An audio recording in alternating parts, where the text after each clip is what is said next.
Selamat pagi, selamat siang, selamat sore, dan selamat malam. Perkenalkan, kami dari kelompok 8 mata kuliah pengantar manajemen yang berisikan anggota Afi Ainun Ulfa C3401201019,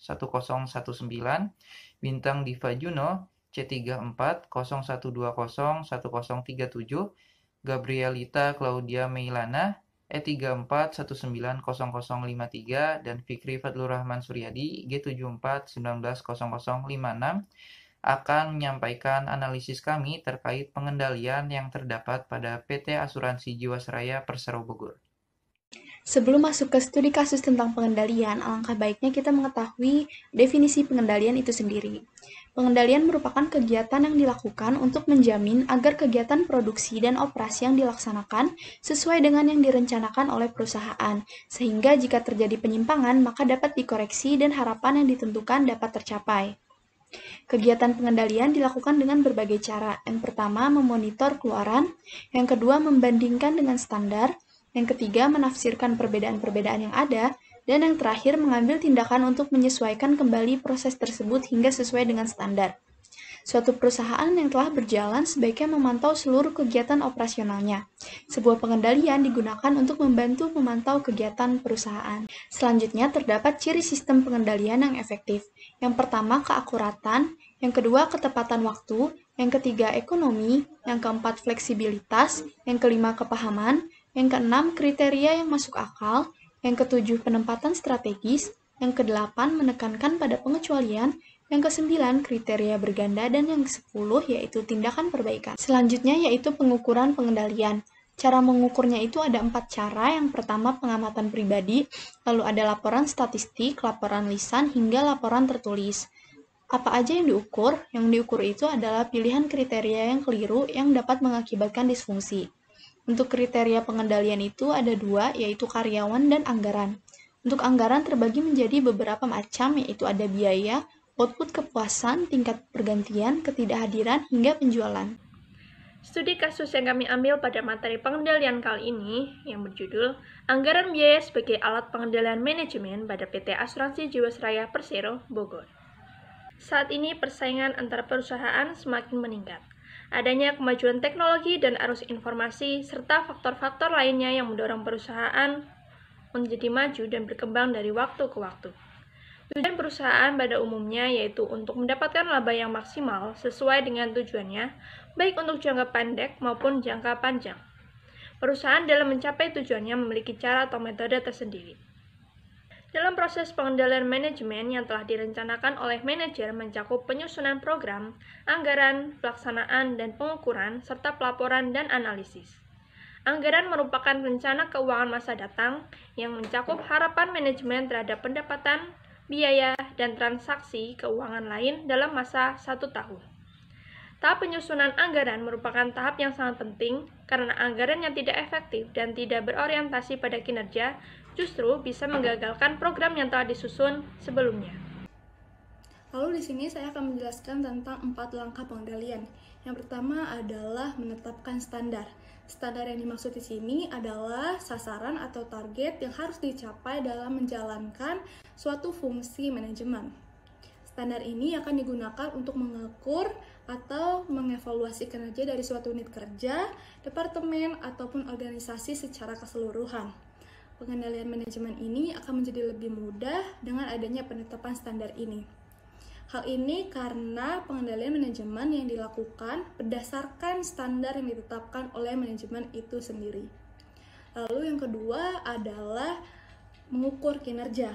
Manajemen akan dapat lebih mudah mengukur kinerja apabila unit atau satuan ataupun kriteria kerja telah ditentukan sebelumnya. Pada dasarnya, pengukuran kinerja harus berada pada unit atau satuan yang sama dengan kriteria yang telah ditentukan. Lalu yang ketiga adalah membandingkan kinerja aktual dengan standar yang ditentukan. Membandingkan kinerja aktual dengan standar yang ditentukan merupakan langkah yang sangat penting. Langkah penetapan standar dan langkah pengukuran kinerja pada dasarnya adalah langkah persiapan. Sedangkan langkah perbandingan ini merupakan langkah aktif yang harus dikerjakan oleh manajemen. Penyimpangan dapat didefinisikan sebagai kesenjangan antara kinerja aktual dengan target atau standar yang telah ditetapkan.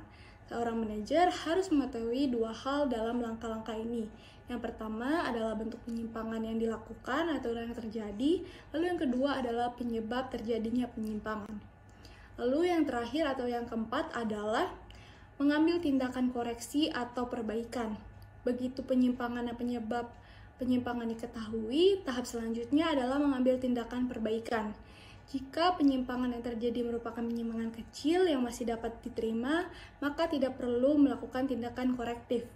Namun, jika penyimpangan yang terjadi adalah penyimpangan besar yang telah melampaui batas yang dapat diterima, maka harus segera mengambil tindakan perbaikan dan mengambil tindakan-tindakan pencegahan supaya tidak terjadi lagi di dalam kemudian hari. Lalu selanjutnya adalah langkah-langkah pengendalian oleh PT Jiwasraya Persero Bogor. Yang pertama adalah menilai kinerja pusat pertanggungjawaban biaya dalam suatu perusahaan dengan anggaran biaya sebagai acuan pelaksanaan operasional. Lalu yang kedua adalah menilai kinerja suatu pusat pertanggungjawaban di suatu perusahaan dapat diukur dengan prestasi yang diciptakan oleh manajer sebagai pertanggungjawaban. Apakah standar, sasaran, dan kriteria yang telah ditetapkan oleh perusahaan sebelumnya telah dilaksanakan atau belum dilaksanakan?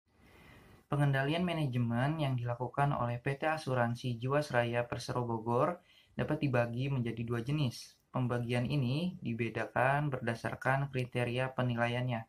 Yang pertama, penilaian berdasarkan biaya. Setiap kegiatan operasional perusahaan dipantau dengan baik oleh manajer untuk memastikan setiap kegiatan yang telah dilaksanakan sesuai dengan rencana awal dari sudut pandang rancangan anggaran.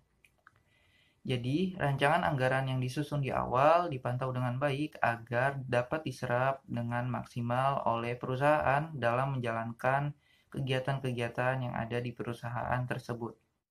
Pada proses penentuan tujuan, yaitu komunikasi dari atasan terhadap bawahan terkait perencanaan anggaran biaya yang telah diterbitkan oleh direksi utama, bawahan diharapkan berusaha mencapai tujuan sesuai dengan perencanaan perusahaan. Jika hal tersebut tercapai, maka strategi dari PT Asuransi Jiwasraya Persero Bogor dapat diimplementasikan secara efektif. Secara keseluruhan, anggaran PT Asuransi Jiwasraya Persero Bogor sepanjang tahun 2011 memiliki pengendalian anggaran yang efisien dalam penyerapan dana.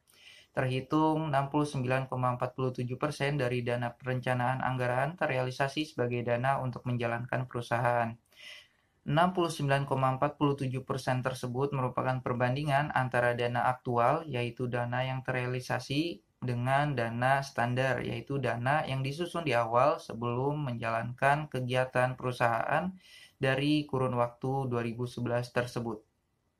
Berdasarkan kriteria penilaian yang kedua, yaitu prestasi manajemen, kinerja manajemen selalu ditingkatkan dalam rangka pencapaian target yang telah ditentukan direksi head office. Apabila target perusahaan inefisien atau efisiensi di bawah 50%, maka akan ada konsekuensi berupa pemotongan penghasilan sesuai dengan kebijakan dan ketentuan yang ada. Sebaliknya, untuk mencapai target yang dirasa efisien, maka akan ada reward yang akan diberikan oleh direksi untuk memotivasi dan semangat kerja. Karena kinerja yang baik, pengendalian manajemen yang benar, dan efisiensi penyerapan dana sebesar 69,47%, PT Asuransi Jiwasraya Persero Bogor memperoleh reward dari head office yang berada di Jakarta. Berdasarkan data-data yang ada, pihak manajemen PT Asuransi Jiwasraya Persero Bogor tidak melakukan pengambilan tindakan manajerial karena dirasa kinerja perusahaan masih terbilang baik. Berikut merupakan daftar pustaka yang kami gunakan. Sekian dari kelompok kami.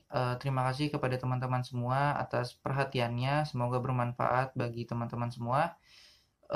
Kami juga meminta maaf atas kekurangan dan ketidaksempurnaan dari kelompok kami. Sekian, kami pamit undur diri. Sampai jumpa.